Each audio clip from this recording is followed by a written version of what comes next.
I have Olympic insomnia. Some nights sleep is just a different planet.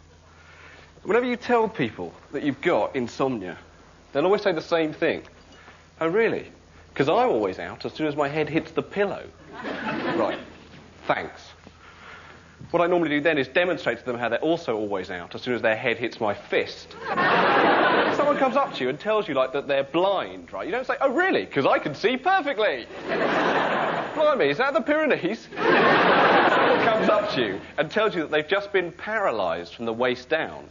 You don't say, oh, really? Well, watch this.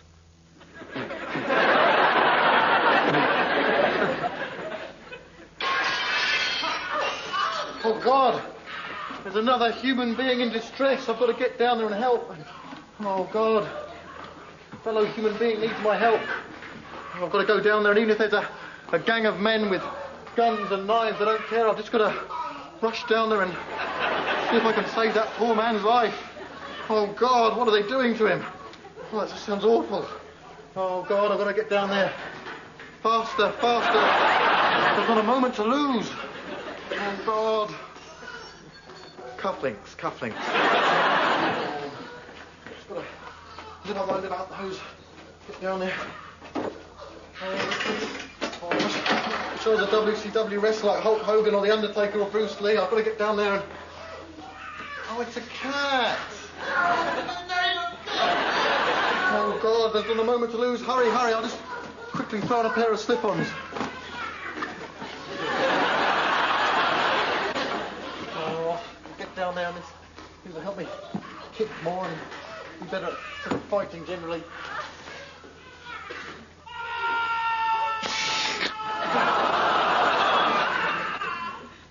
It seems to be quieting down a bit. The great thing about sleepless nights like this is they do grant my brain some terrific insights, you know. Like, I've just worked out who they should send to Bosnia to sort out the Serbs and the Croats.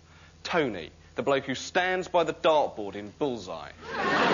Because he's such a calming presence, isn't he? He'd go there and say, all right, lads, take it easy, take your time, not to worry. And that'd sort it. And when I realise I'm thinking these things, I just lose all sense of self, you know. I don't know who I am.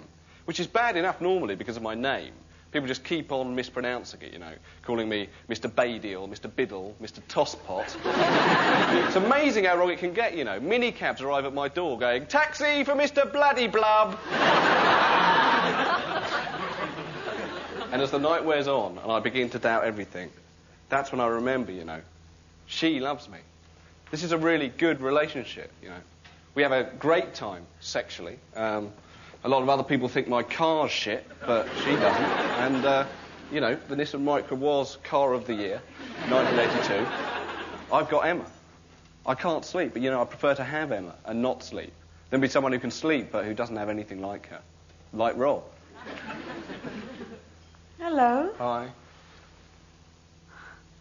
Oh, I had this really weird dream. Oh, God, what was it? Oh, yeah. I was trapped in a cave with this cockroach. A horrible, great, big, stinking, festering cockroach with little round glasses. Oh,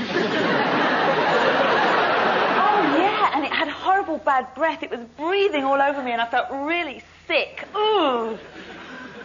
I was hungry and it said, it's all right, have some of my cucumber. And it held it out to me and it was this tiny, wee little cucumber. And he said, this is my cocktail gherkin. And I said, that's not going to fill me up.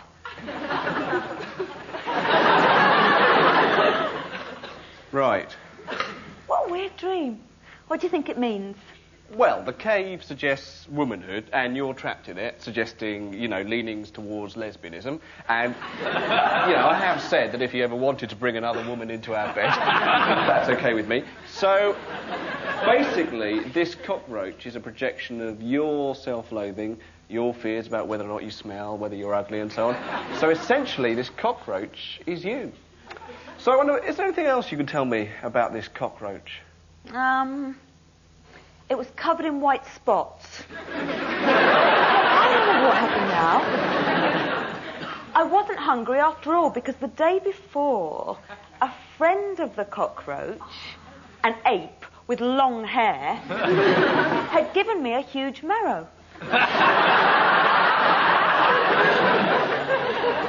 Not like a small gherkin. No, a huge marrow. God, it's so strange, isn't it?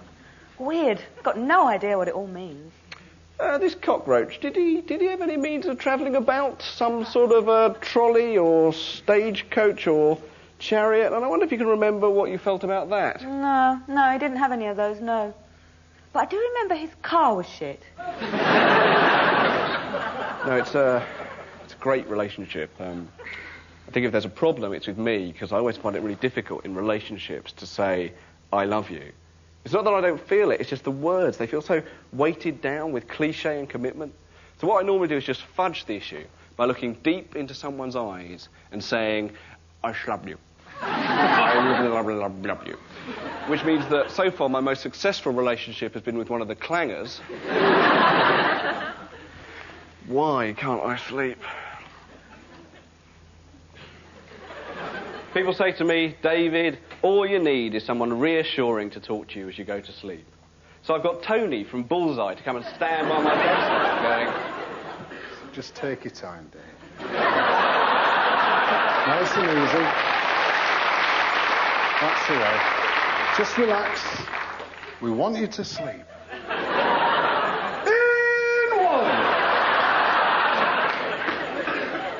And then morning comes, I can get up, but it doesn't end there, because then I just spend the whole of the day worrying about which particular bad time of the day ahead I'm going to suddenly fall asleep. Right, I'm not going downstairs. It's dangerous.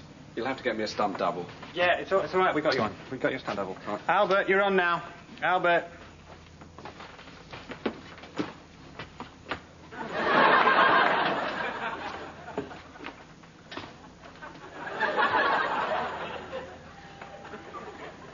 Great.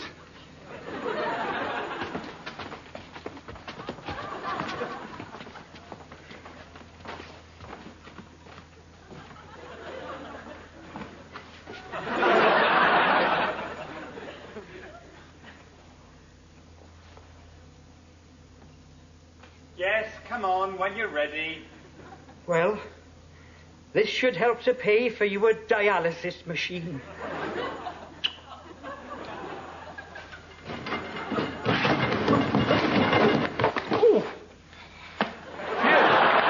Better watch out for those falling asleep suddenly shenanigans in future.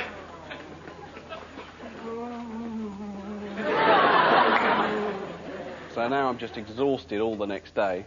I can't understand the levels of sleep that some people can achieve, you know, like sleepwalkers. To be that asleep that you mustn't be woken, or so they say. So, David, Emma tells me you've bought a Nissan Micra. Yeah, that's right, yeah. I think she's very fond of the car, really. Oh, hello, Rob.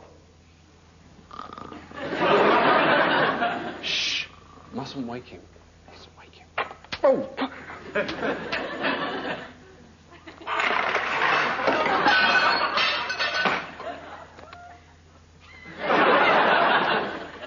Oh, what's in here? Is it the Financial Times?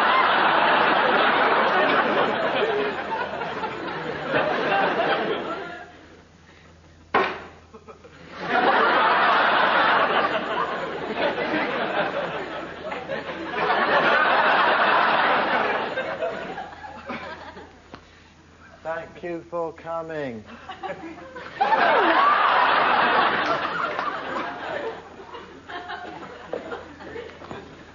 Cheerio.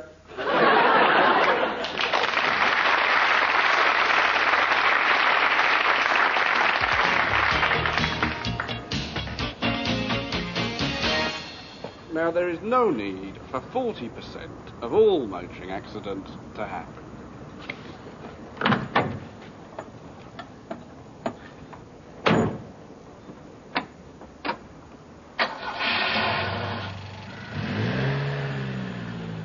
Myself approaching at a moderate 15 miles an hour along the highway or main carriageway concourse area. To my left, a Ford Fiesta gives way at a T-junction very sensibly.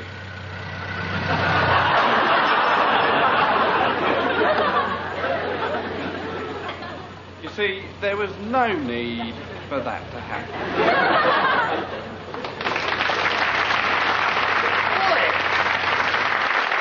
Welcome to MTV's Unplugged, a show in which some of the world's top bands perform acoustic sets entirely unaccompanied by any electronic instruments.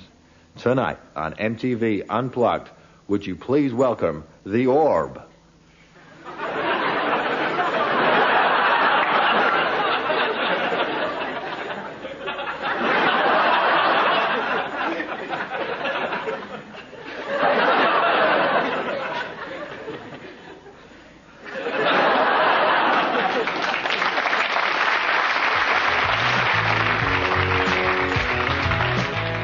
Lately, I've been pathetic in London.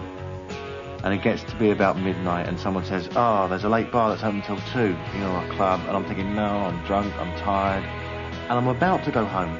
But then the same mental image always makes me turn round and go back into the club and stay there till everyone's gone. And that mental image is me, on the occasion of my ruby wedding anniversary, toasting my wife with a glass of champagne as I lean against the mantelpiece of our happy hearth saying, "And to think I nearly didn't go to that club, darling. I was going to go home, but something made me go back into that club, and I would never have met you." Got home 3 a.m, couldn't sleep. Outside it was one of those nights so still and so quiet you can hear ghost trains in the high street.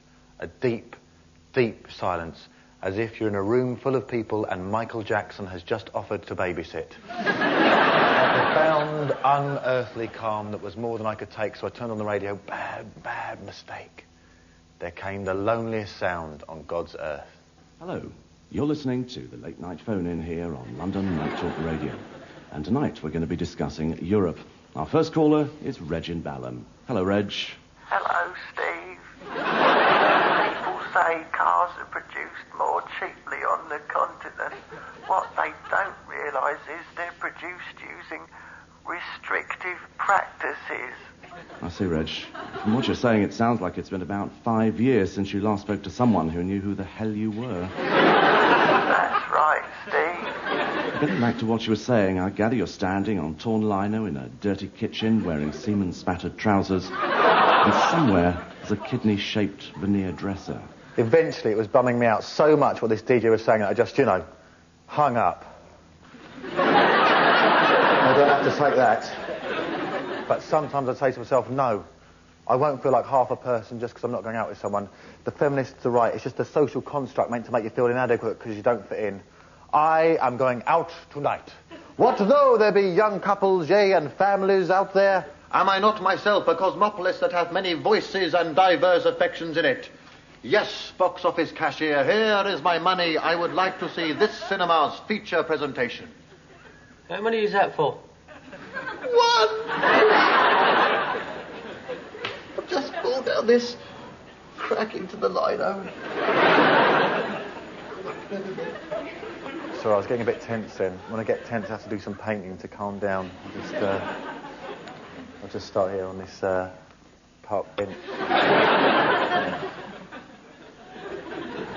You may notice I've gone over the edge slightly there, but that's all right, because if then you start getting hit up about those things, it defeats the object, Just do that red. And I may decide to do the whole parasol red, Or not. As the case may be. Move to another colour, probably. Didn't have to. I could have carried on a red groove for some time there, But,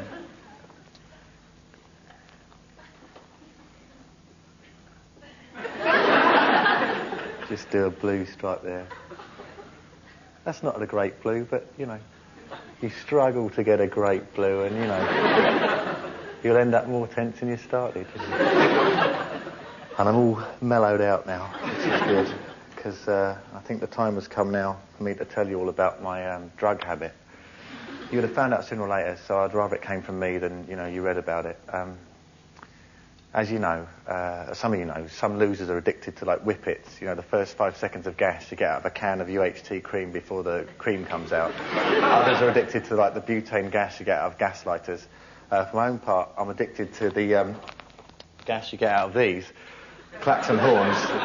It has its drawbacks, this particular habit. Number one being that it's very difficult for me to keep my habit in any way a secret. You know, like I'm at a party and I have to say, I'm just going to get some fresh air. I'm just going to pop out and chill out for a bit. I'll just be right back. I'll have a very small orange juice. I'm just going to.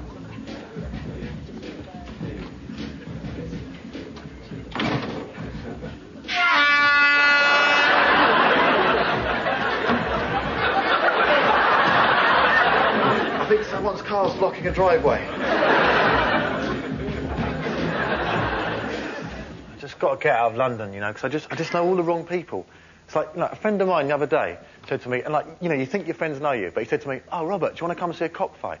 You know, like chickens fighting. So, you know, I said, well, no, thanks for asking, but, you know, it's barbaric. I couldn't go, but then suddenly I heard this voice in my head saying, "And to think I nearly didn't go to that cockfight, darling."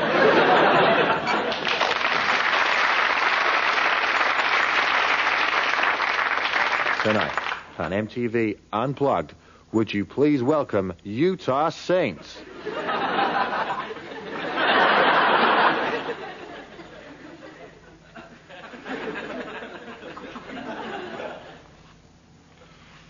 Utah Saints! Utah.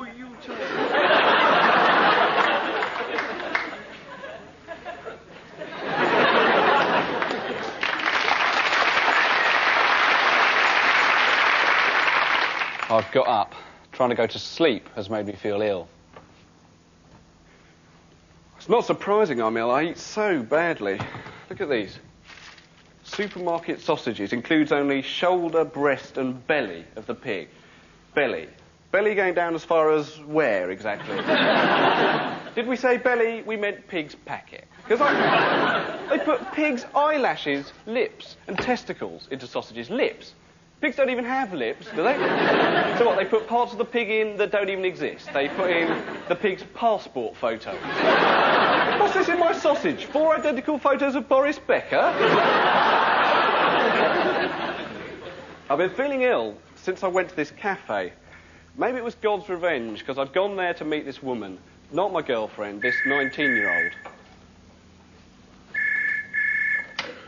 Hello? Who? What does he look like? About 45. Yeah, going grey, balding, double chin. Is there a David Bladdybub in the house? Bladdybub? What else? About 5'2", bit haggard, small penis. Hello? Yeah? Oh, you're not coming? Okay. You haven't met someone else, have you? No.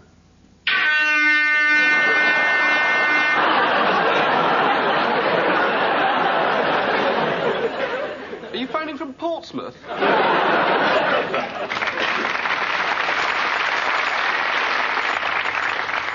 My name is Jarvis. How do you do? Later on, I'm going to go and cruise round Soho looking for some homeless jailbait to pick up. Well, hello. So, this is your first night down in the Big Smoke, is it? Absolutely penniless, you say? How very interesting. So you're about 19, and are you, young girl? Oh, you're a boy. Oh, God. Playing with the gender roles, eh? Only 16, you say? Oh, gosh. Isn't the economic situation terrible? And, where are you from, young, boy-girl thing? Stoke-on-Trent, you say? Well, you know what they say. Stoke-on-Trent. Bed.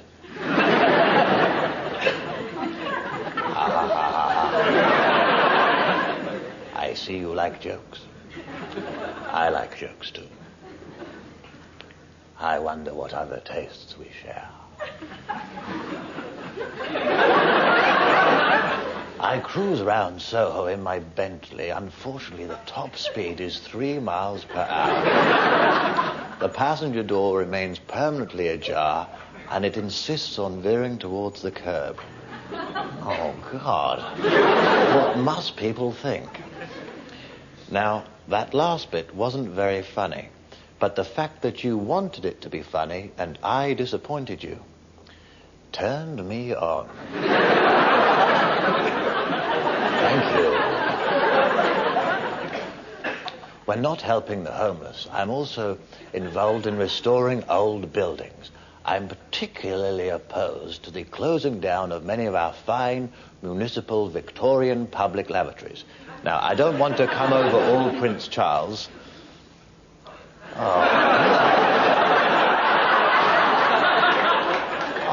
God, that would be terrible. Imagine if he just got his blazer back from the dry cleaners and he had to make an important speech to the Commonwealth.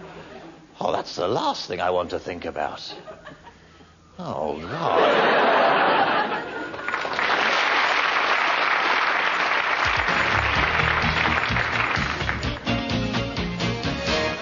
Now, there is no need for 40% of all domestic accidents to happen.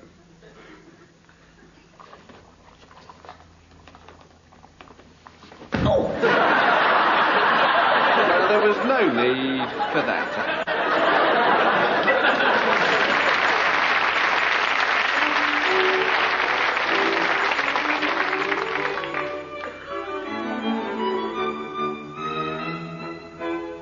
Good evening and welcome to History Today.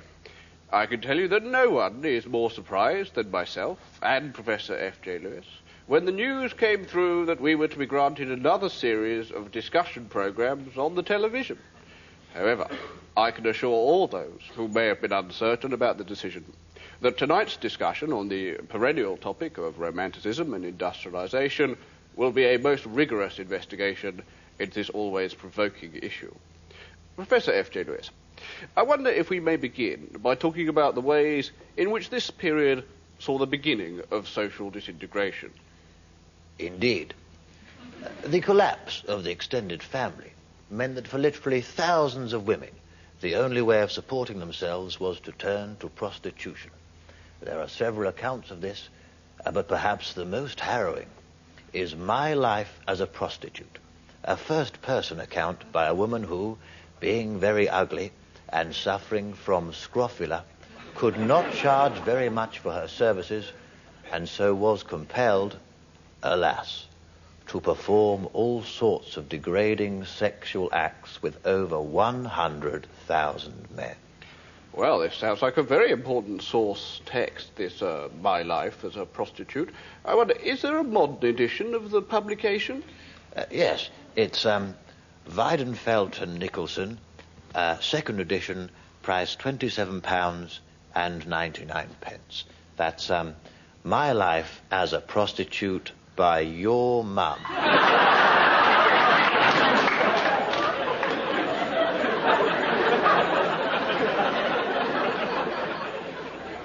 I see. See a pond or a lake or a very, very large puddle? Yes. That's your bed, that is. You're on the front cover of Bedwetters Monthly. Of course, what this period saw was essentially a pendulum-like movement, a swinging from romanticism to materialism, and then back again, and then violently back once more. Yes. And that's how you drive. All over the shop. You know men who put fruit up each other's bottom? Yes. Oh, you do?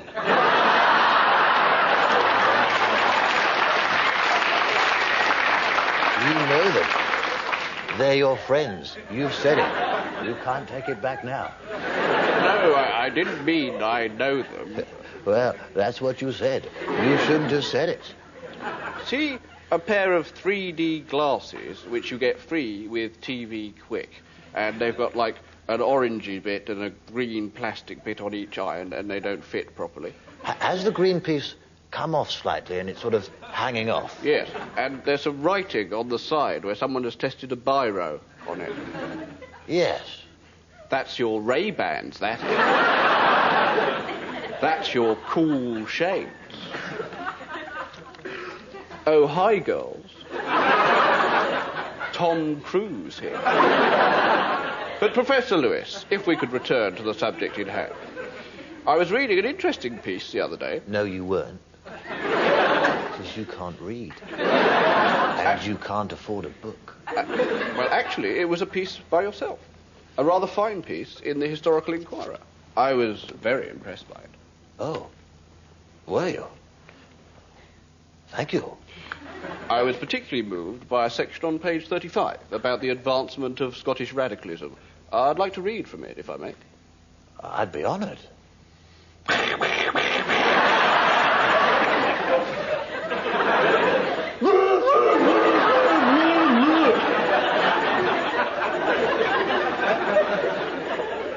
Your best work, I fear. Well, I don't think anyone can be in any doubt that tonight Romanticism and industrialisation have been covered in a most invigorating way.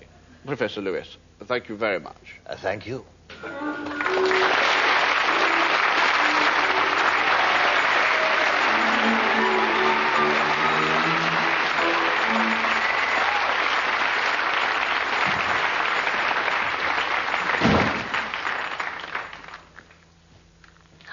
Hi.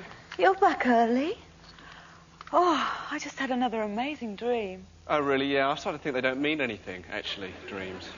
In fact, I started to think one reason you might be having these nightmares... They're not nightmares. Well, you know, dreams, nightmares, distorted images. It might be to do with something I'd never said, you know. And as soon as I realised this, I just couldn't get home fast enough. You know, every light was on red, every bus seemed to be in the way. And this micro wasn't as nippy as it usually is. Because I just couldn't get home fast enough, Emma, because I don't think I've ever really told you that I should... Sorry? That I... Pardon? I love you. Oh, I love you too.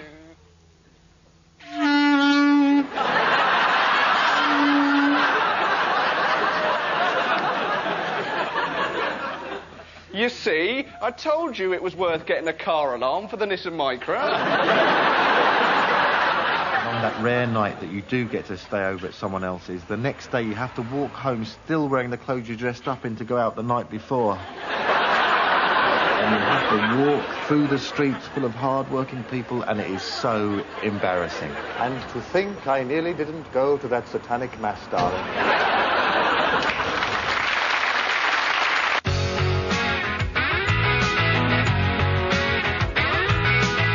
More of the same from Newman and Baddiel at 10 o'clock next Monday night on BBC Two.